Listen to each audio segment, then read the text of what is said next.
Hello and welcome to Fisher Philbrook, the show. It's your host, Michael here. I'm back again. I know a month ago, I was so excited because I was like, we're back. It's 1 year later. Like, amazing. I'm back in the game. I'm going to let you know what has happened since we last talked, which was almost a year ago at the time. Now it's been a month and you're like, dude, where have you been? Don't you know with podcasting, you need to be consistent. You need to show up for those who are listening, those few people who are maybe watching this, listening to it. However you're here, I am very grateful. So let me tell you, thank you. You can now find this on YouTube, Spotify, Apple Podcasts, in which you should go ahead and subscribe so that, you never know when I'm going to come out with a new episode. Terrible thing to say, Michael. And if you're listening, don't take that advice, but you should subscribe so that you can be notified when something like this comes out, because I woke up this morning not even knowing I was going to be talking with you all, but yet here I am. So we left it last episode letting you know I had that very bumpy internship. It did not go well. I followed up letting them know, okay, this is what I'd be willing to do for you guys and how I can actually really help you out. And they said, no, we just want a salesperson. But what I learned from that and really saw from being there for 10 weeks is like, they don't actually need a salesperson, another salesperson to make money. They need to fix all of these problems that were happening. But in this time, so when I started out, I came in and, as you heard in the last episode, was like pretty shocked. Like, man, I thought this was going to be a great experience. Like, it's the next step if I wanted to keep going in, my career of working for other people, working with startups, like amazing. And that was not the case. And for the longest time, I thought I was the only one who understood what was going wrong. Sort of this like, am I the only smart person here? Like, I know that's not the case. They hire good people, but I just didn't understand. I'm like, how can everyone be surviving and living and working in this dysfunction that is here? And now maybe there are worse workplaces, but I've been, I guess, blessed to be in a lot of really good work spots and places throughout my life where maybe if it's not the best, we can all work together and we can make it better. So for maybe the first week or two, I was like, oh my goodness, I'm going insane. Like, I'm the only sane person here who sees like so many of these small things can be fixed. And why aren't we fixing them? And why does the leadership not know? But what that turned into was like, oh my goodness, no, actually, there are so many talented people here who are very smart. They have years of experience working in their fields, many other jobs, but there's no way to get the information of like what is broken and not working up to the top leadership. So this episode that I'm sharing with you right now is going into where God has taken me since then. And even since then, so much more has happened, but I'm trying to keep this in bite-sized chunks. So we're doing another 20 minutes today. But when I realized that like, whoa, everyone here knows what's wrong and is not working. But at the same time, we can't tell the bosses why, because if you speak up or speak out, you will probably not get promoted. You could lose your job. You can be ostracized in the workplace. You can just become on the outs. That, like I said, is what ostracized would mean. But the idea being, we are all just steadily working, being overworked and underpaid in an environment which is failing. Like, ultimately, if changes are not made, the company will fail. And I just could not understand how this could be happening. But at the same time, I also understood, because as I kept going in the internship, the leadership was very hard to approach. It was very hard to find a way to nicely, politely, respectfully say, hey, maybe we should try this, or maybe, I'm seeing this as a problem. And I brought so many of those things up to them of like, the contacts are not correct. We need to clean it out. I will manually clean out your entire HubSpot of like, I don't know, at least 15,000 contacts. There was a lot of contacts that made it look like they had a ton of people. But at the same time, if over half of those are bad, we need to get rid of them. So little things like that I was okay saying, because why? I'm the guppy salesman. I'm the intern. So it means nothing to me if they don't like me, I guess you could say, because I am not a full-time person for them. I was working full-time in the internship, but I was not a full-time employee. I was a contractor. So I was okay saying that, because when I was hired, they made it sound like they want that. They encourage that. Any startup you work in, they should be encouraging that. Like, that's why they are hiring talented people, not just to do the sales job. Like, I'm not just there to make calls, but I'm there to transform your business in the sales and marketing department. But while they mentioned that during the interview, it quickly turned into just how many calls are you making? Why aren't you doing this? But, and they actually were very nice with not putting too much pressure on me, because I think they knew I was not making the phone calls. But at the same time, I'm like, why am I calling people that I'm not supposed to be calling? Like, it just did not make sense. And if I cannot logically make sense of something, and like, why would I do that? And there is a point where you have to listen to your leadership, respect authority, obey, and I can do that. But it is very hard if you are just doing meaningless tasks, or like doing things that are going to hurt the company. So that's where, like, I had such a hard time with that. But probably the second week, I knew that I was not supposed to stay there, which there were some things that happened. So on top of, like, the first week, I know, is always a bit bumpy. So if you are starting a new job, anything new in life, take it easy on yourself. Tell yourself, you know what, it's okay. The first week is going to probably be hard in any new schedule, because guess what? People don't like change. And especially when you're under new leadership, you're trying to figure out so many different new things. So I was like, okay, week 1 is okay. Second week, I was like, I do not think this is the place for me. And I'm not sure if this actually happened in the second week, but we had a work call, and everyone was remote except me and the boss. And the intern and I would share every other week what we had been working on. So this was probably like the fourth week, because it wasn't on the very first presentation we gave. But as I was doing it, I was mentioning like someone I found in our ICP that would be a good fit for us to reach out to. And more so, I was saying, by looking at their social media profiles on LinkedIn and what they have articles about, podcasts about, we know how we can target them with our sales and marketing. But what the boss man heard was I was trying to go after that person, and he had already had a previous communication with that person, which, might I add, he had reached out 2 or 3 times and failed. She would not write back to him. So I kept my mouth shut for that. But basically, he went on this like 1 or 2 minute long, not berating, but that's what it felt like to me. So that's a very dramatic way to say it. But basically, why are you touching those people? You're not supposed to touch people that are already in our marketing sales system. I'm reaching out to that person and they have so many accounts, and blah, blah, blah, like just going on and on and on and on and on. And I was just like, I know that. I'm just using this as an example, but the atmosphere of that business is they would not let you talk. And so they would cut you off and just blah, blah, blah. And you guys, I know how to shut up.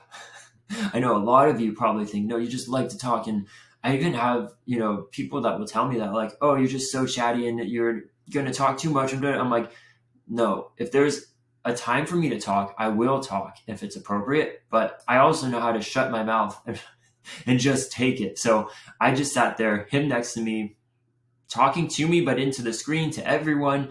And just at that moment, I was like, you do not treat your employees that way.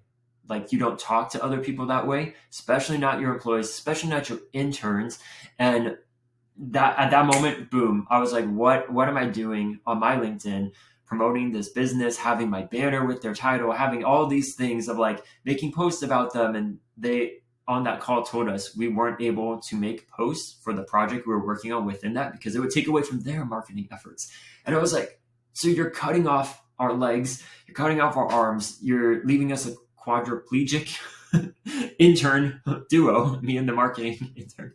So we can really do nothing here. So that was maybe the 4th week, but the 2nd week was when I started having an idea for, seeing the mess we were in and how can I help this? Like, is there an idea that I can make out of this? And that's something, if you're wanting to start your own business, is a great way to go about it. If you're struggling with something in life and you're like, I'm just coming across this and it's so hard to work through, but then you have a solution, guess what?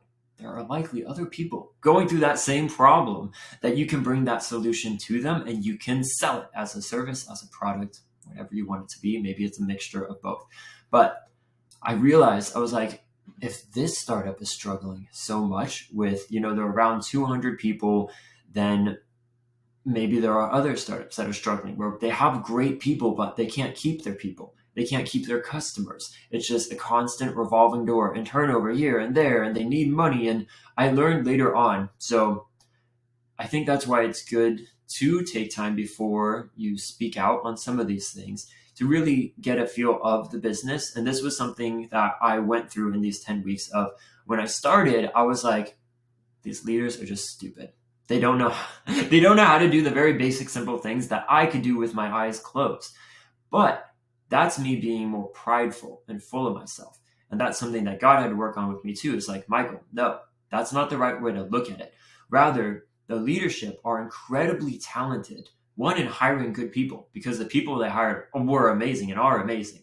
But in their respective fields of like the technology background, the design background, but they lacked and had not had jobs, when I looked at their LinkedIns, of managing people, of operations, of community building, all these things that I am very passionate about, that I have 5 to 6 plus years in doing, working in a startup, building that up from scratch. Like, those are things that I actually have direct experience with. But do I have direct experience being a chief technical officer, a CEO with a design background? No, I don't have any of that. So that was a very, I guess, humbling experience to know, like, okay, Michael, instead of attacking this internship in the company as like, they just don't know what they're doing, they're dumb, was like, no, these people have a lot of potential and they have a lot of experience, but what are they running into? How is this happening? And the more research I did, it turned out that it's actually very common where startups are getting from one level to the next. They're getting more funding. They're trying to raise funding, but they need to hit certain revenue markers, and their team is building. It's getting bigger, and they're growing faster than they can keep up with. So that is, an occurrence that happens where you see like everything runs good when we've got about 20 people. And I saw this in the previous startup I was at.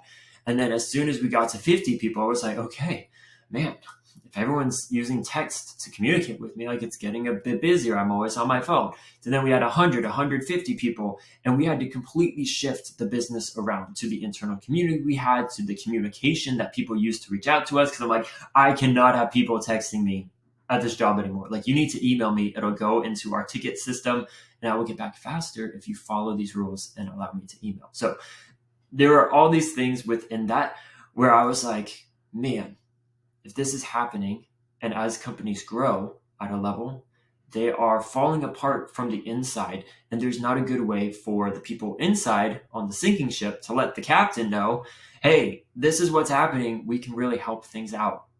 Please listen to us.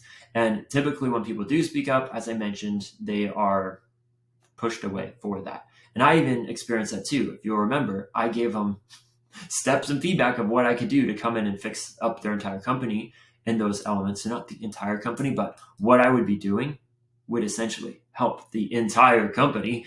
And they did not take well to that. I never heard from the leadership again. I heard from my sales boss, and he was nice about it. And I could kind of tell that, like, he agreed with it, but he can't really agree with it, because then if I said he agreed with what I said, it would go against the leadership. Well, it turns out they got rid of him too. They got rid of a ton of people. It's not funny. It's not good, but it just shows the dysfunction in leadership.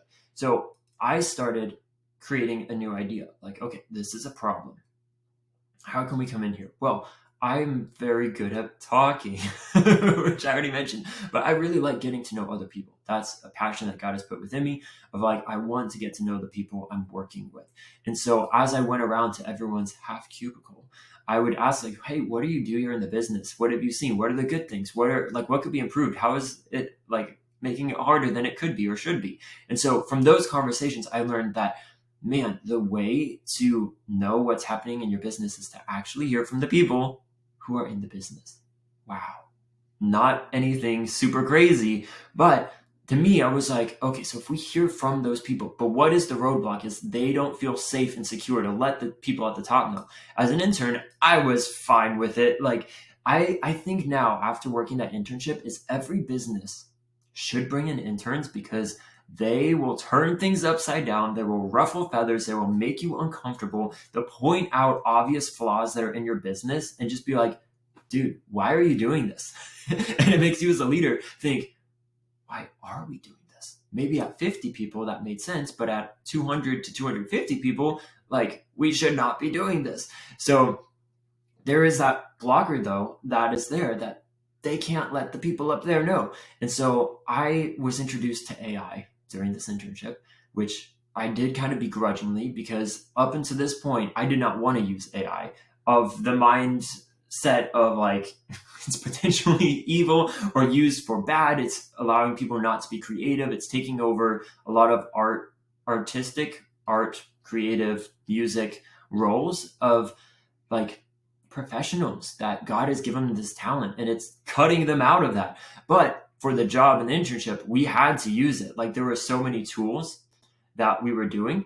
And so I actually got really good at using, ChatGPT. And I was like, part of what we were doing was like creating AI agents and using that in the sales and marketing thing. So I got direct experience of like a taste of how to build an AI agent and what that is and what that means.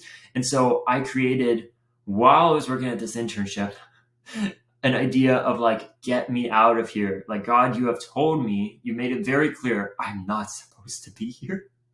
But also, you've given me this new idea, which is called Audyx. That's the name I came up with, to get me out of here. And while I'm working here, I have the chance to talk about it with other people. I mean, kind of on the down low. So the marketing intern, she knew exactly what I was doing, because at the moment where I mentioned, like, I knew, like, I'm not going to work here, I took everything off of LinkedIn about their business. I kept the title because that still looks good. If I was, I don't know, it's hard. People want to see all these new relevant open roles on your LinkedIn. So I'm like, I like the logo and I'm going to keep it there. But as far as the branding, I switched that all to this new idea called Audyx. And people, like 2 people in the company are like, I noticed you changed all of that. And I'm like, good. Because for me, that was like my stand to be like, I was treated incorrectly at this job, and this job is not my future. And I'm not going to, like, I'm going to do my job correctly. So don't get me wrong. I stayed the 10 weeks. I did the best I could. I brought a lot of value to them. But I was not willing to sacrifice my own personal brand to cheerlead for a company that I was, 1, not going to stay with, 2, thought was like being somewhat deceptive and not truthful to the customers. They weren't treating them correctly. 2, 3, not even taking care of their employees. Like, man, oh man, there's so much there. But I don't want to focus, like, the point of this should not be like this company was just completely awful, because there was a lot of good within it. It's just my own experience and how God used this was to show me, like, I'm not supposed to be there. It's okay to still have the entrepreneurial passion. And this new idea that came out of this experience, I would never have found had I not been in here. So I think that is the tricky thing when we are in tough situations and circumstances, is that, I thought it was very clear God was pushing me into this role. And I thought, going into it, this is my new future. I'm going to have to commute every day to Mountain View, taking the train to work in downtown Mountain View to be in this job. To then realize, and they're like, okay, it's not a good experience for me. Maybe for other people it would be. To then be like, God, what's happening? Like, didn't you want me here? Why is this not going well? To then realizing afterward, like, oh, I needed to go through some pain, some trials, to see myself slowly fading away, becoming a shell of a man, to then realize this is a new idea that God has given me that I can go forward with. And we're almost at the end of the 20 minutes. So I guess next time I'll have to talk to you more about what Audyx is. But this being the inception of it, I think is a great background story to how it got started. But I think what I have learned through this that you can take for encouragement is that with my mentor that I meet with, we had been going through a book, and it said when you come to these hard circumstances in life, you should not just be asking God to take you out of it, because that is something very easy for us to say, like, God, please get me out of here. Why am I here? Make something else come up. Please, please, please. But rather, we should be asking, praying to God, like, God, what are you showing me through this? How are you showing up within this storm? The pain here, the trial, the uncomfortable 10 weeks that I had to commute within this role. And so that is the mindset we should be having. And if we are in daily communion with God and having that relationship, reading our Bible, praying, really doing the things that God wants us to do to have where we should be with him, a good relationship with him, then that actually reframes a lot of things and is actually really helpful, so that if you are in one of these tough seasons or there's uncertainty, you don't know what is around the corner, you can still be praying for your future. And I would always say, ask for wisdom, for guidance, for knowledge, that he would direct your paths, because it's very clear in the Bible that he will do so. And that as you draw near to him, he will draw near to you. But on the human level too, it's very helpful to know, like, okay, God, what are you trying to show me? Because sometimes you need to grow as a person. Sometimes there's sin in your life that you need to get rid of. Sometimes it's building you into a stronger man or woman, so that you can then be prepared for what is coming next. So I'm going to leave it here with that. I hope that is encouragement for you in seeing that even in tough situations, you can come out a lot stronger. God can confirm things in your life that you thought were maybe there, but you weren't sure, to be like, yes, you are headed in the right direction. Still, in my own life now, there's still so much uncertainty, and I still have a ton of questions of like, how are things going to go forward? But what I will tell you is that if you are following the path that God has for you and following his will, then you don't have to worry or stress about those questions. You give it all to him and you say, okay, God, I'm following you, and I know that you are a good God and you can take care of me and you will take care of me. And so you just leave it there. So guess what? I'm going to leave it here.